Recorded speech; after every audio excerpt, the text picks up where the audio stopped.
Alrighty, let's get started. So today we're going to be looking into a alert that fired in PagerDuty here with NeuBird.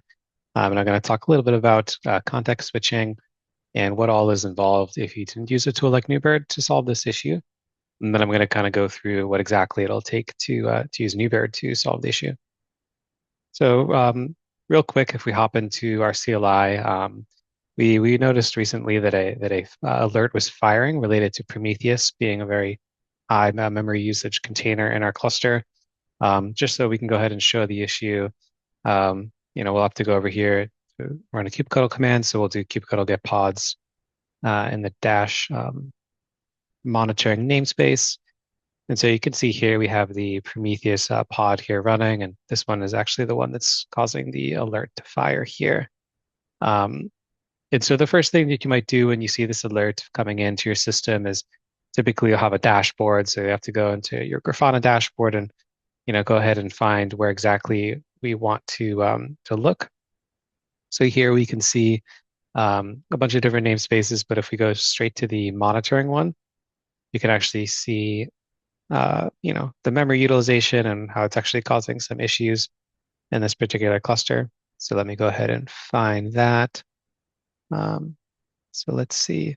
Yeah, as you can see, the memory usage is still kind of spiking up there. So what we're going to want to do is, look into actually what exactly is happening inside of this Prometheus pod.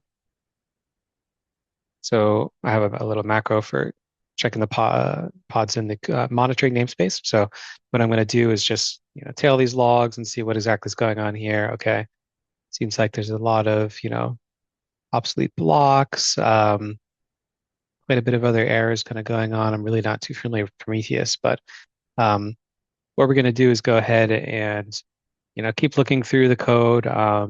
Maybe I'll go through the code and kind of try and figure out in particular where exactly we can find the Prometheus kind of information in this cluster, which I already know because my teammate got me up to board on this, is up to speed on this, is that Prometheus is configured through GitOps here in this repo. So what we do is go ahead and actually find like some more information about this in the Prometheus release for this particular instance. And yeah, so this is just an example of context switching. We're looking at Grafana, we're looking at GitHub, we're looking at PagerDuty, we're looking at kubectl. We might be going into the kubectl CLI and then running kubectl get pods in the monitoring namespace. Maybe we're going to be checking the logs. So these are all very kind of manual processes that I just showed you. And let me show you what it would look like with NeuBird to solve this problem. So what we're going to do is log into one of our environments here that also has this test set up. And so we're going to go ahead and check this out. So in particular, what we're going to want to do is just fire off an investigation. This is the desktop mode, so it's very interactive. So you can fire, look into any incident or alert. In our NeuBird UI, we actually go ahead and automatically investigate the issues, and we'll notify you of an RCA right away. But this is the desktop mode that we're showing here today. So we'll just type is just investigate this issue inside of the namespace. So what's going to happen is, as soon as we fire off that prompt, we're going to start investigating things. So the first thing we're going to do is start firing queries. This is essentially all of the things that I did beforehand manually by looking at different dashboards, looking at different logs and traces, and then looking at what exactly could be causing the problem manually. So you can see we already found immediately the storage sample pending, and the storage samples drop total inside of Prometheus. This is hooked up to our Grafana dashboard that we just showed you, but it can access under all the underlying tools such as Mimir and Loki for logging as well, as you'll see. But while this is running, we would have gone into the dashboard and seen something a little bit similar, but maybe we didn't know where the dashboard was, or maybe we didn't have all the data we needed, or maybe there wasn't even a dashboard for the metric we're trying to search for. So that's the power of NeuBird, is that we'll go ahead and find all the metrics in addition to just that one metric graph that I was just looking at. So you can see what we're doing is we're looking at the samples of Prometheus remote storage. We're looking at the scraped pool targets. We're looking at the failed samples, the total samples, the working memory byte size for the Prometheus container. So in the time that I, looked at logs and, was able to kind of look at one dashboard and run a couple kubectl commands, by the time, in the same amount of time, what NeuBird did is it came up with an entire root cause analysis for this issue. So we found a memory profile specifically over the last, looks like over the last couple of hours.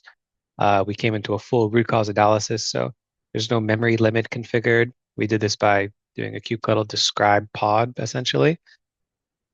And then what we did was we found a steadily growing sample ingestion volume. And then there's a sustained drop rate. So there's quite a bit of metrics being dropped, actually. So this all points to the Prometheus instance being, far overutilized in this cluster. So it looks like scrape target growth. It's minor, but it's contributing. And so we actually we want to do a couple of different remediation steps as a result. So right away, but without even having to look into what exactly caused the issue, we already came up with multiple immediate, short-term, and medium-term fixes that we can do for this. And then we also handed off to a senior SRE to actually kind of look into the issue and see, is this actually a real good root cause for the issue that we're looking into? Then we have a hypothesis, different hypotheses about what could be causing it, and mismatches, called out and gaps called out. And so, so what we found here is that this is not an incident with a root cause. It's a chronic capacity problem. So this is actually like a full capacity problem that we are able to debug and kind of look in through with NeuBird.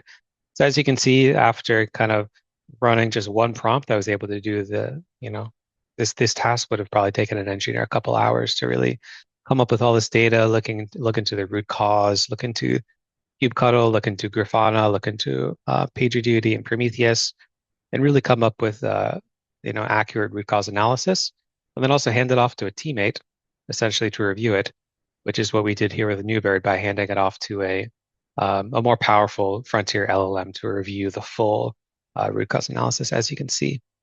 And right there you have it, recommended next steps for the junior investigator, checking GitHub, getting some more data, and then doing some of the fixes here that we mentioned here today.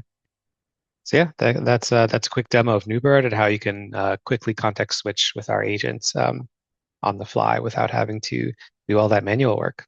So thanks so much.